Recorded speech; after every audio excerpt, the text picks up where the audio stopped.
Consommer de la viande peut être remis en cause d'un point de vue sociétal parce que la consommation totale de la viande sur la planète augmente. Un Français consomme en moyenne plus de 80 kg de viande par an. C'est un chiffre qui a été multiplié par 6 en 40 ans, c'est absolument énorme. Donc en gros, si tout le monde mangeait de la viande à notre niveau, pays qui en mangeons depuis un certain temps, en fait, à terme, c'est pas tenable d'un point de vue production de gaz à effet de serre.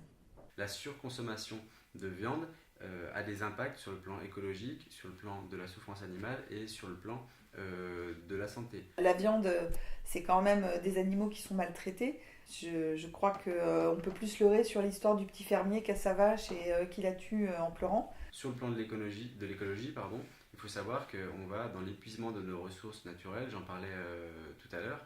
L'eau par exemple, il faut en moyenne 700 litres d'eau pour fabriquer pour produire plutôt 1 kg de pommes, il faut 15 000 litres d'eau pour produire 1 kg de bœuf. Il faut savoir qu'il y a 2,6 millions de personnes qui meurent de soif chaque année.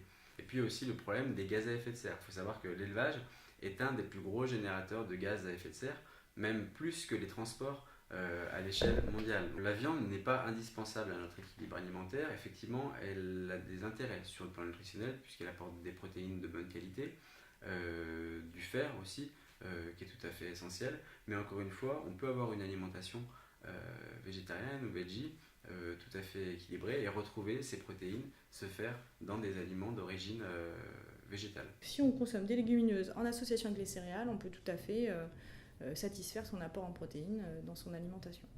J'utilise pas vraiment de substitut à la viande. On mange essentiellement des légumes et des céréales.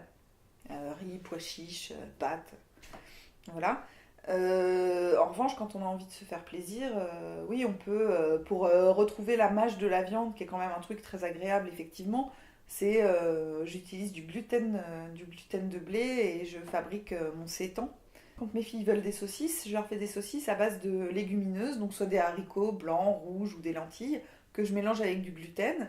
Une fois que ça a cuit, la texture que ça donne, la mâche du haricot plus le sétan qui a cuit dedans et l'assaisonnement que j'ai mis dedans évidemment, qui fait beaucoup, donne la sensation de manger de la viande.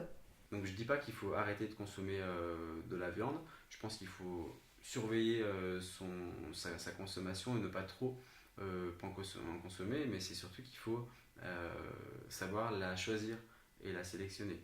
L'agriculture biologique, par exemple, est une alternative assez intéressante selon moi.